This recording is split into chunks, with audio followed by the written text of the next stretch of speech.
The Williamson County Courthouse is on 4th Street in the middle of the quaint downtown area of Franklin, Tennessee. It was built in the 1850s in the antebellum Greek Revival style and has been through several renovations. The courthouse site is rich in cruel history, having been used for public hangings and beatings, mostly of untried criminals. If my father had been alive back then, I believe he would have fought for the accused.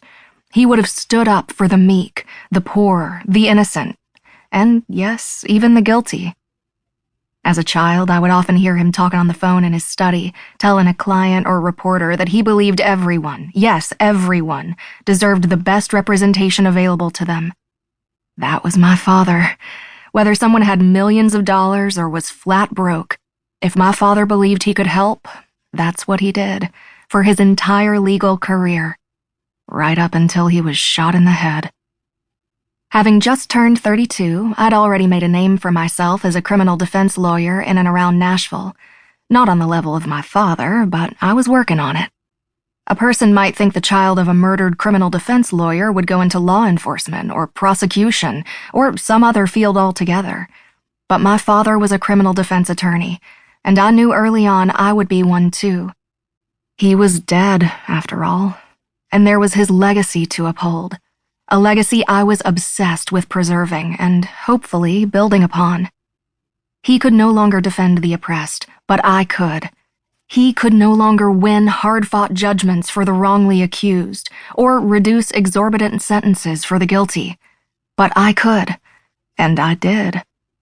I also kept my maiden name, Myers, for my law practice. Doing so ensured his name would stay alive in the profession he loved. My husband, Mac, wasn't happy about it, but he knew my father would have been proud. The clock on the wall above Judge Lester Givens's bench read 9:45 a.m. when he called my aggravated assault case. Givens was the youngest judge I knew. His father was a criminal court judge, and his grandfather had been a chancellor. He was a prosecutor's judge who loved to send people to jail, no matter how minor the offense. The overcrowding in the Franklin County Jail be damned. He had sandy blonde hair, cobalt blue eyes, and had it not been for a nose the size of a ski slope, he would have been handsome. It was hard to get past that honker, though. My client's name was Willie Higgins. Willie had done a 10-year stretch for aggravated assault in the Morgan County Penitentiary and had only been out of prison for 5 days when he was arrested for slicing up a redneck named Donnie Blue. It took more than 200 stitches to sew Donnie back up after Willie got through with him that day 2 months earlier. I was appointed to represent him because he had no money and no job. Naturally, I was excited for the challenge. Willie Higgins, who I'd come to like very much during my visits with him at the Williamson County Detention Center, had taken an interest in knife fighting as a boy growing up in rural Williamson County. His grandfather, who had served in a commando unit in World War II, taught Willie everything he knew.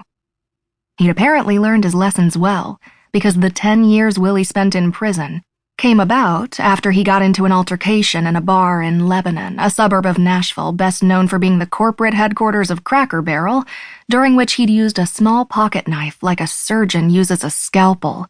He'd claimed the fight was over his victim welching on a pool bet, and that his opponent tried to hit him with the cue after he tried to collect. Others backed up his account. They even said Willie's opponent outweighed him by at least 60 pounds and had started the fight. Still, after seeing photos of the scars from the wounds Willie inflicted on the victim, a jury convicted him. Willie was thin as a rail, about 5'10", had dark hair and eyes, deep acne scars, and yellow teeth. He'd always been pleasant around me, but there was a dangerous aura about him that matched the "Don't Tread on Me" rattlesnake tattoo on his right forearm.